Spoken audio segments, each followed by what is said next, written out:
What's up, guys? Polypuppo here. What we're going to do today is pretty awesome. I'm just going to use the ARAP Music expansion pack. I'm going to walk you through this. We're going to pick one kit, one sequence for it to play. We're just going to use an existing sequence. And I'm going to pick a random audio track at a different BPM and show you how to use the warp algorithm to match up the voice to the BPM. This way you can create cool stuff, right? Let's get right into it. All right, ready? So this is what we're going to do now. We're going to hit browse and then go to our expansions. I'm going to load up the ARAP Music Volume 2. I'm going to load up the first kit that I see, Trap Kit AM2. And then I'm going to go right here to the sequence, Trap Kit AM2. This way it loads up the sequence for that. Let's go. There it is right there. It's labeled drums. And I'm going to go ahead now and push play, and we'll see what this sounds like.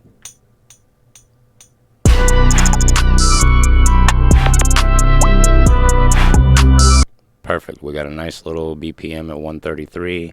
Everything's cool, right? Now I want to add a vocal, right? Just a random vocal. So I'm going to go in here to my places and into my little drive here.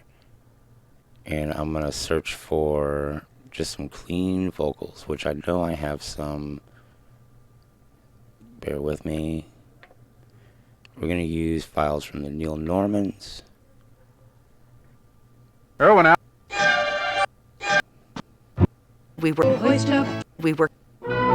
those days, they had the big... We'll use that, okay? We'll just use this. Well, first, I want to go to track 2, right? Because every single thing gets its own track. I can't stress that enough. I'm going to go to track 2. Make sure it's on drums. I have to add a program, see? Track 2, program 2. We're going to name this sample. Do it. And then we're going to name program 2 sample. This to keep organized. Here we go. Okay, so what we're going to do now, we hit browse, we found our sample, we loaded it. Now we named, this is going to be track 2 sample, drum program sample. Right now there's nothing on any of these pads, so we're going to assign the sample 15 to this pad right here. Just hit OK. Make sure that it says the name of the sample in there. Now when you hit it. Well, in those days, they had the big back lot at 20. Cool. Now we hit main. Let's go to edit samples. We have our sample assigned to the pad. Let's go to edit sample. It shows right here that trim.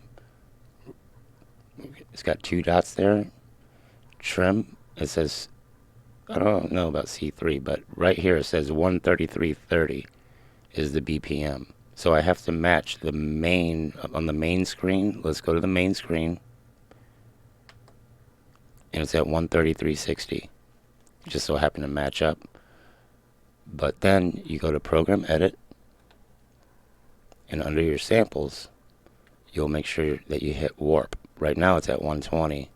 Let's see what the sample says when I change it. It's at 133. I just want to make sure it's warped. And that beat per minute sync is on.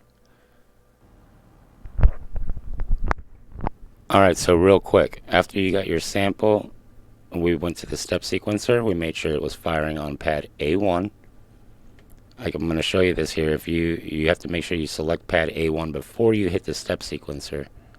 Okay? Or you can just select which pad you want to be on right here. Pad 2, pad 3. Make sure you're on pad A1. Well, in those days, they had the big back lot at 20. I used to get Billy to jump in the golf cart that they used to go from stage to stage and all this stuff. Pretty cool, right? But just to show you that it works, because that sample was, it just so happened to be in that time that we needed it. So let's say we found one that wasn't in 133. That one just so happened to freakishly land right on the BPM. So let's go. Today's special in Irwin Allen's production for 20th Century Fox. Never the alliteratives that I... We'll use that, okay? That's not in key. So we're going to go to 3. Remember, everything gets its own identity.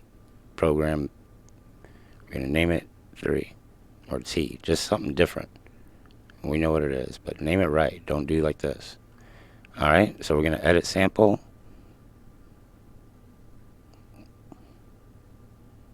Right here. Process this. I'm going to assign it to pad A1 on T. Do it. Now I need to edit sample and trim.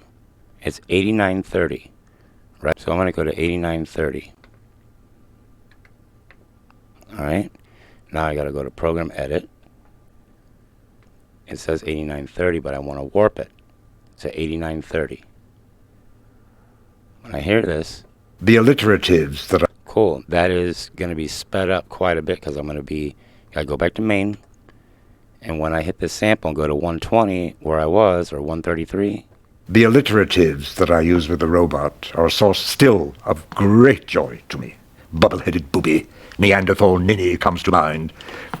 Pixelated pipsqueak, oh, how marvelous. I used to stay up all night bringing them up. Alright, so what we're going to do, I'm going to mute out this sample. And again, I'm on pad A1, and I'm going to go to step sequencer and make sure I fire it. So whenever it goes, it goes. The alliteratives that I use with the robot are a source still of great joy to me. Bubble-headed booby, Neanderthal ninny comes to mind. Pixelated pipsqueak, oh, how marvelous. I used to stay up all night bringing them up. And I use them all. And it all worked because I get letters about it still. The vegetable rebellion, which was unbelievable. I was accelerating, yes, I was. It's just a really cool way to get your sample. I mean, that's how you get your sample to match up in time. Like I say, the first one that we went over freakishly was already set at 133. Yeah, 133.30 was the original time of the loop. So we have to make sure that these times are all the same. It's really a legit workflow, actually. Like I say, you just find your drum sample or whatever timing it is for your original drum, and then go into your edit sample, make sure, or assign the sample to a pad first, then edit that sample, make sure that you hit trim, and you want to make sure that the BPM is the same as the main screen BPM. And then go to program edit, hit the warp, this way it matches up, and then you're good to go. You can speed it up, slow it down. Guys, I know this was kind of everywhere, but I wanted to make a video about it. I thought that a lot of people are like me. I've never really sampled much, but now that I'm trying to get and mix and match songs together, this is really fun. And this is something that helped me out a lot. I was using my ears to do it, and this is a lot easier. So right on. If you guys have any tips on how you sample, or if you use a time warp opposed to warp samples, I don't really mess with that so much. I use, or the time stretch, I use the warp samples. I kind of get the same effect out of it. I could be wrong, but I like the repetition, and it lets me know that I have 3 steps to do whenever I'm doing my auto warp. You know, you load up your sample, you assign that sample to a pad. After you assign your sample to a pad, you hit edit sample. In the edit sample, there's that trim, and it's got 2 dots. You hit trim, and it'll show you the BPM. Now that BPM, it also shows you the key. We're going to get into that later. That's when you're mixing multiple samples, but it shows you the BPM. Say it says 89. That means that when you hit main, it has to say 89. You want to make sure that it loops back in perfect timing. So to test the theory, you make sure that it's legit. After that, you hit program edit. I'll leave the instructions in the description too, because it can be a pain to watch a video and do it over and over. But I did show with one that landed right on beat, but then we did auto warp the second one, which was at 89 beats per minute. We raised it to 133, and it sounded legit.